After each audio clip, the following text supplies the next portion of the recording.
Welcome back, everybody, to another episode of House of Cards. We are on episode number 76, and today is, like every Monday, you've come to expect it. I hope you enjoy it. Another Monday mailbag. Yes, we got a nice mailbag this week. I'm very excited to kind of show you what cards I've been picking up this week. Got baseball, we got soccer, of course, and we also got some nice kind of not oddball, but some interesting soccer too this week. Not just your typical Prism or top stuff. We also got some good football in there as well. We can't not let any football get by us because it's about to be football season. And again, we always got MMA in here because I love collecting UFC. So definitely got some nice UFC cards as well. So we hope you enjoy this week's episode of House of Cards and enjoy the mailbag. Oh, and I forgot, if you haven't yet subscribed, go ahead and subscribe. Sorry, almost forgot the usual house cleaning here. All right, without further delay, let's get into it.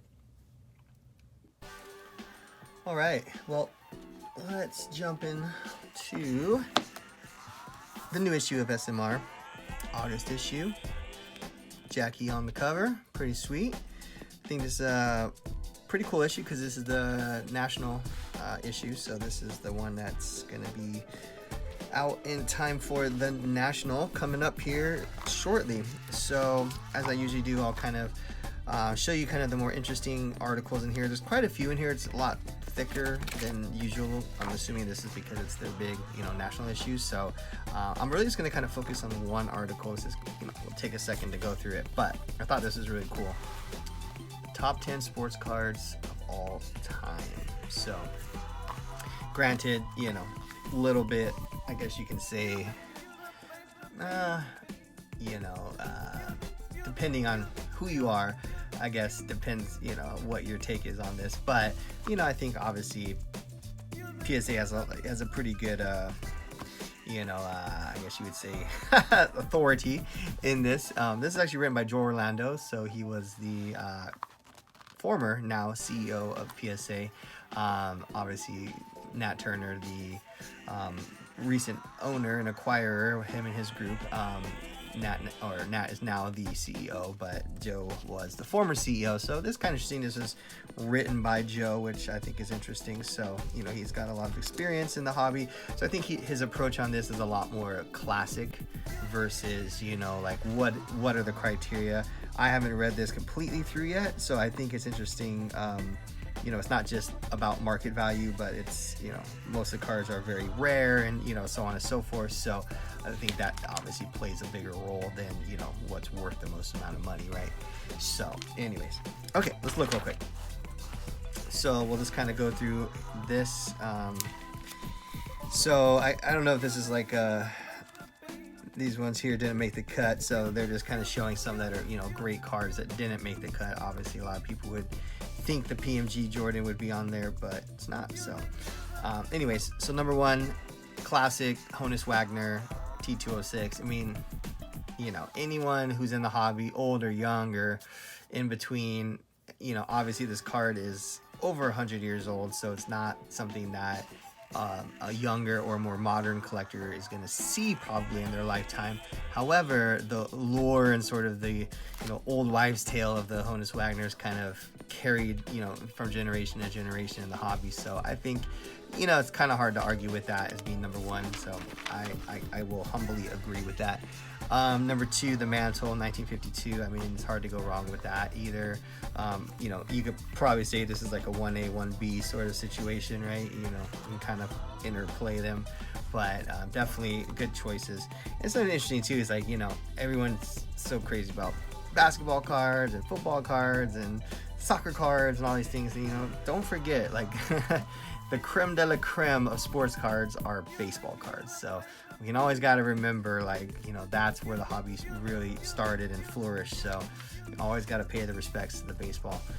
This is interesting too, kind of talks a little bit here about, different like kind of fake versions and stuff like that. So interesting little educational piece. Number three, the 1916 Babe Ruth. Again, the Babe, hard to argue with that. Number 4, the Michael Jordan. So I thought that was a good, you know, modern sort of, you know, addition to this list, which you know, it's hard to argue that this card really drives the hobby in a lot of ways, in a sense, because it is, you know, heavily traded and sold, and you know, there's enough copies of it out there. Not a ton, but there's enough to kind of keep them in the market, you know, pretty frequently. So you hear about it a lot, so it gets a lot of press. So I think that might be part of the reason why. Number 5 here, your Jackie Robinson, of course, classic. And then your 1914 Babe Ruth here. So another classic. You know, any Babe Ruth cards are really going to be hard to not have in this list. Another modern one. This one is obviously probably, you know, the biggest football card of all time. That's for sure. The 2000 Playoff Contenders Championship ticket, Tom Brady autographed. You know, this is really the card that kind of made Contenders the you know, more desired set for football, I would say, because of this card specifically, because this was, you know, one of Brady's true, you know, 2000, his rookie season cards that actually had him in a full, you know, Patriots uniform. The card itself is beautiful. It's on card auto. I mean, it checks all the boxes, right, that you would want from a true rookie Brady card. And then we're going into Ty Cobb, 1909, the same, the T206. So beautiful, beautiful card there. Number 9, the Wayne Gretzky, right? The OPG specifically, not the tops, but the OPG. So a lot more rare than the tops, and you know, obviously with it being hand cut and the edges being rough and stuff like that, very hard to get a Gem Mint 10. So super rare card. Willie Mays, number 10. So 1951 Bowman Mays, beautiful horizontal card. I don't know why they threw the Bird Magic rookie in here. Maybe this is an honorable mention or something, but definitely a cool card too.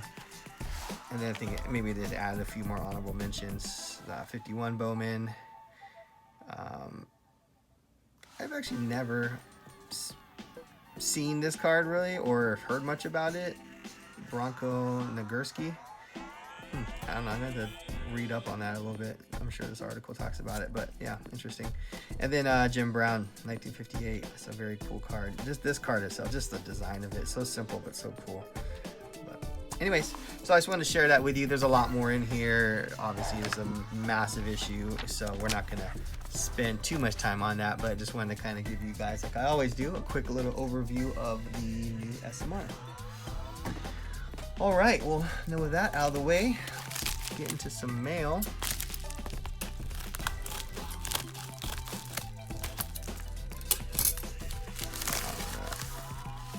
Oh boy, the paper towel, classic paper towel. Oh, this always worries me. Okay. Oh Lord, please don't be jacked up. Okay, this is quite the... I don't think this wins the all-time most interesting packing jobs. Obviously this guy didn't, or girl, I don't know, didn't have a proper top loader that was the right size for this card, so they used this, which, you know, I guess is an okay alternative, but this card I'm pretty excited about. It's very dramatic, right? This card I'm very excited about. So this is a 2017 certified Patrick Mahomes rookie card. This is rookie season, so 2017. Beautiful color patch. It's actually 3 colors, because you can see, if you see the little sliver of white. So it's a 3-color patch. And the greatest part, I'm gonna try not to jack this up.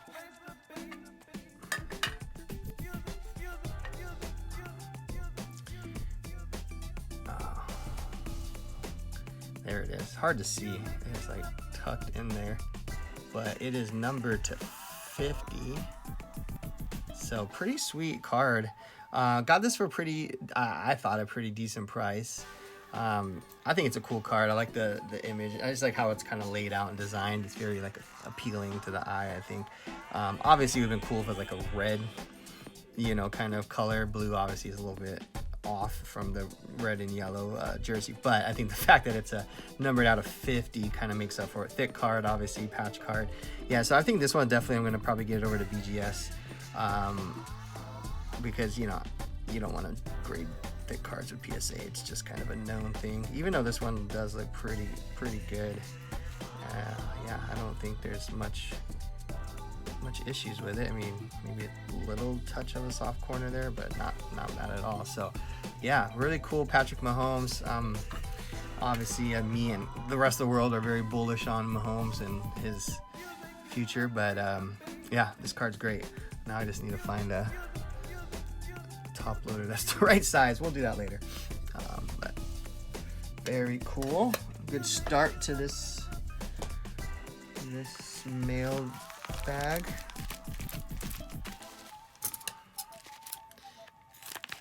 Okay.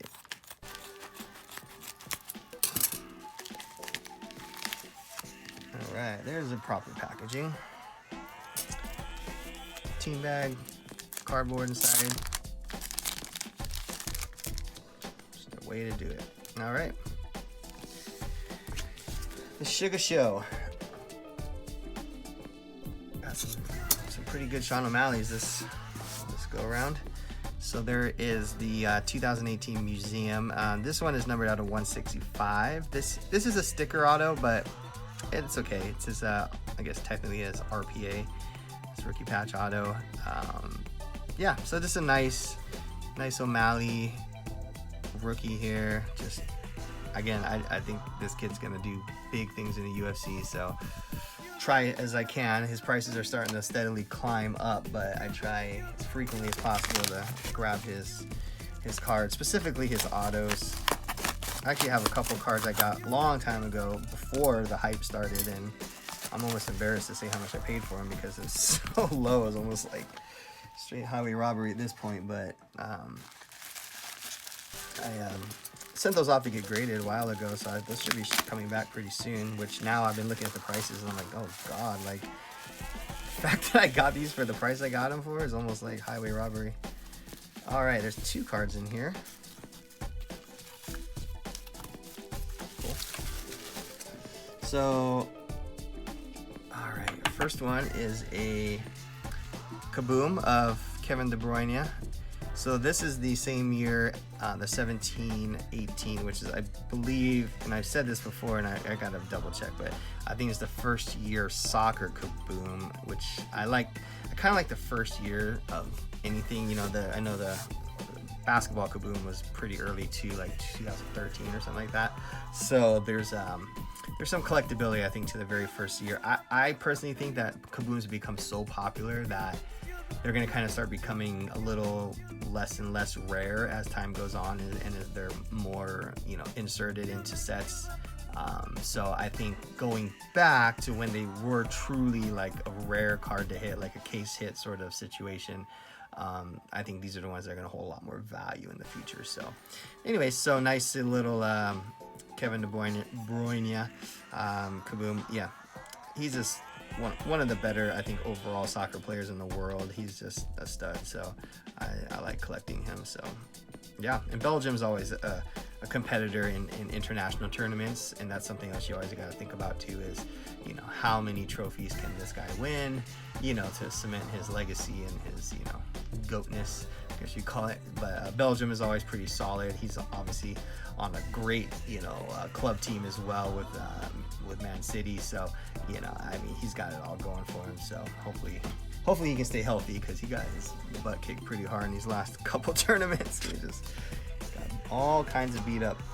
And then the other card is this beautiful Kevin Durant. This is his rookie card is from 2007. The top loader looks like hell. Hopefully the card doesn't look that bad. But this is 2007 Fleer rookie season. So obviously he's still a Seattle Sonic, which has a lot of personal connection to me. And I just love seeing him in the Sonics jersey. But again, cool card because it's the retro throwback to the 86 Fleer. So yeah, just a cool card. They have this in a glossy finish also. This is just a regular one, but still, I think these have come down quite a bit. They were clocking in at like $300 raw, just, you know, back earlier this year. So I think you can now get these for, you know, 100, 150 bucks raw in good condition. This one I saw, it looked really good in the pictures. Your centering is obviously a big part. But yeah, so very cool. All right. All right. All clear.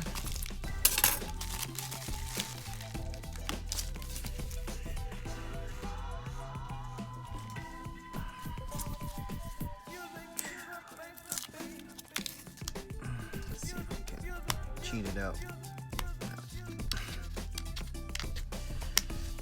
No. There we go. Very cool.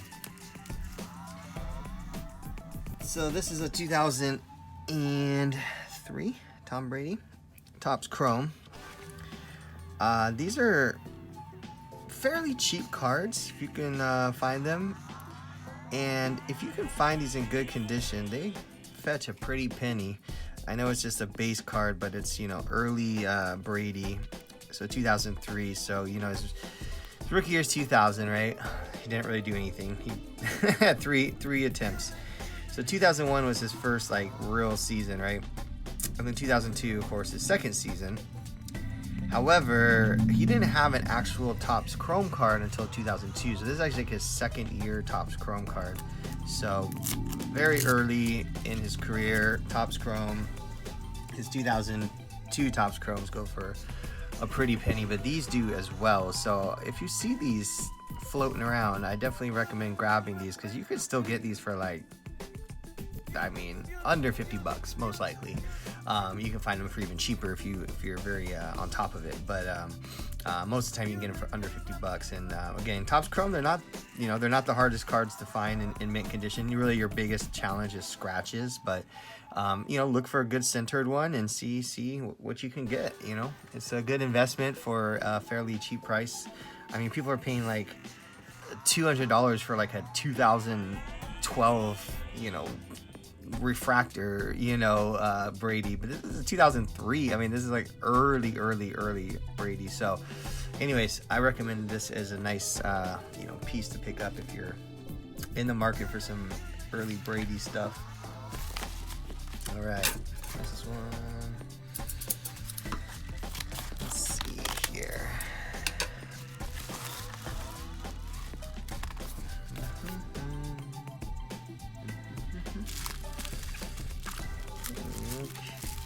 I don't even know the best way to go about this.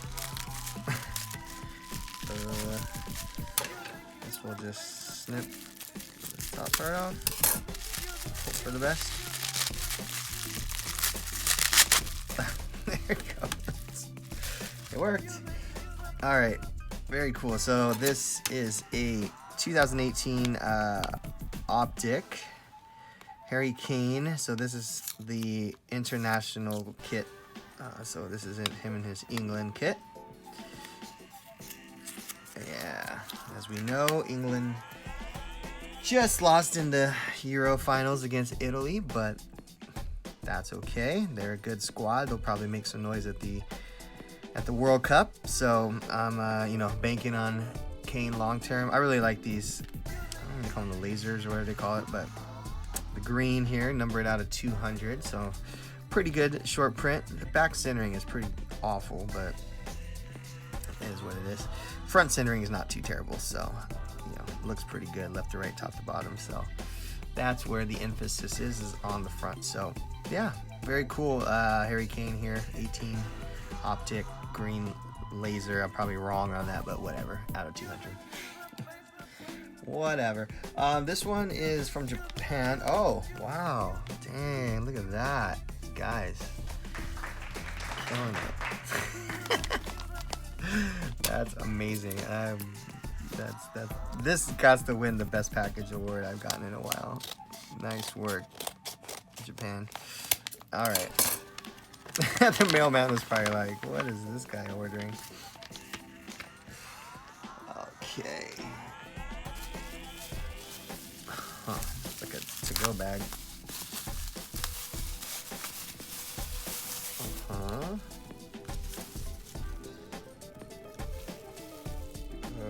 Okay, this is one of those sketchy ones where it doesn't seem to be in any kind of protective holder, so that's not good. Let's see here if we can. There we go. All right, so this one did take a while to get here. Oh, so these are like, I mean, impossible to find in like super gem mint condition. They're just, most of them have been used as like part of the playing game. So if you don't know, this is the WCCF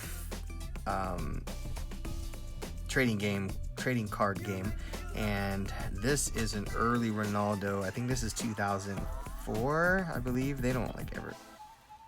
Okay, so this is from 2003-2004 season, so that means this must be the 2004-2005 card.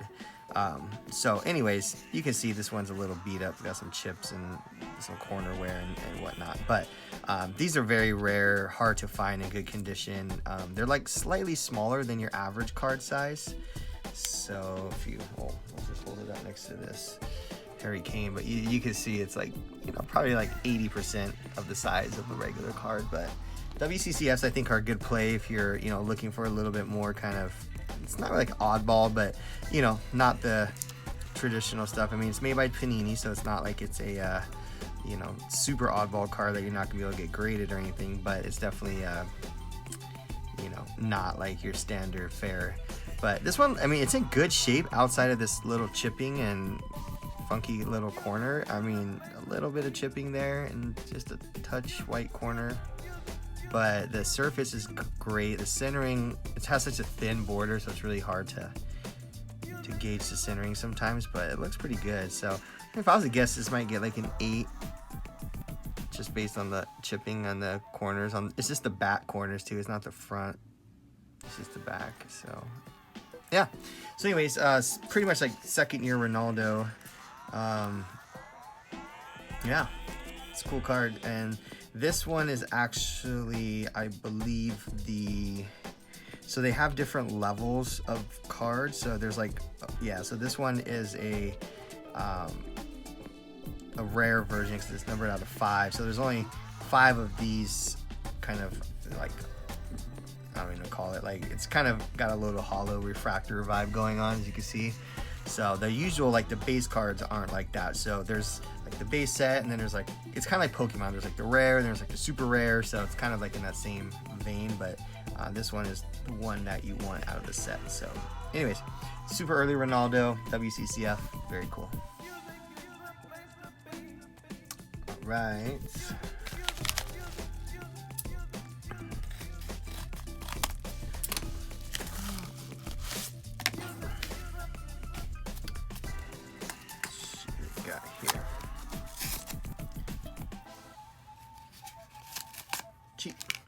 All right, cool. So this is a 2004 Euro on the UEFA. Here's the box that this sticker is from. I actually have a sealed box of this because I think it's a good investment because this sticker is pretty sought after. So this one looked pretty clean. I know the centering wasn't great, but this sticker particularly, the biggest problem with it, if you're looking for these stickers, is a lot of times there's like these kind of like, it almost looks like scratches that go across it, but they're very noticeable. They're not like surface scratches where they're like hard to tell. You can like totally see them. So just be careful of that. There's also like a lot of little, you know, kind of, I forget what they call them. There's a word like when they're little like circle, like kind of like print burns, but like in little circles and stuff that pop up on the card. So you'll see those kind of just here and there on the cards. But overall, and again, it's not a card, it's a sticker. I'm sorry, I keep saying card. But it's overall a pretty solid looking one, outside of the centering being, you know, probably like 65-35. But honestly, if you get this thing in an 8, you're pretty golden because it's such a hard grade. But corners look good. Can't really tell about surface or anything else until I actually pull it out here. But for the sake of time, we'll just kind of eyeball it through the top loader and call it a pretty decent looking copy. So yeah, excited to check that out a little bit further. Yeah, and you can find those raw probably between, depending on condition, of course. I would say, you know, for a decent condition like that one, you're looking between about probably like 100 to 150 raw is kind of where you want to kind of land on that.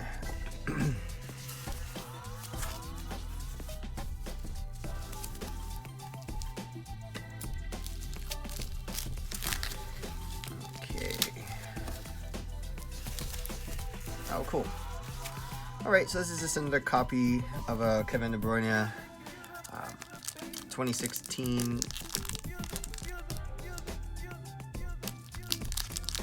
Let's see here. There we go.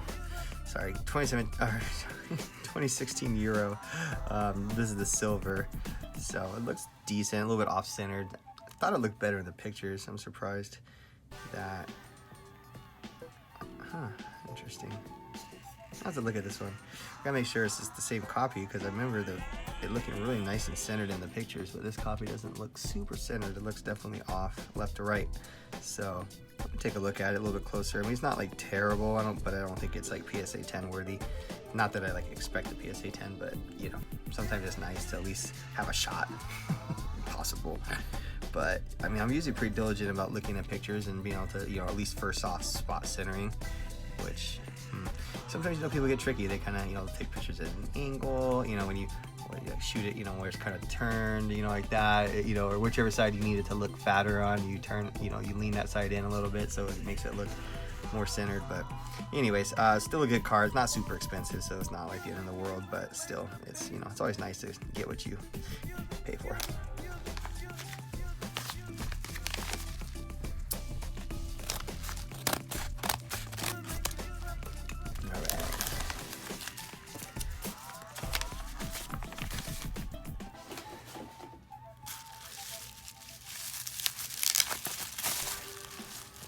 Oh yeah, this one I'm excited about. So, picked up this Vladdy.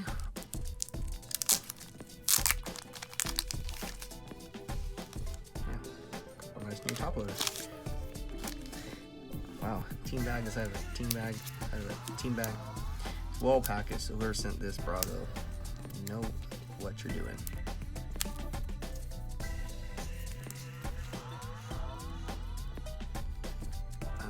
There it is. Jeez. And they did such a good job. I can't even tell what the seal was.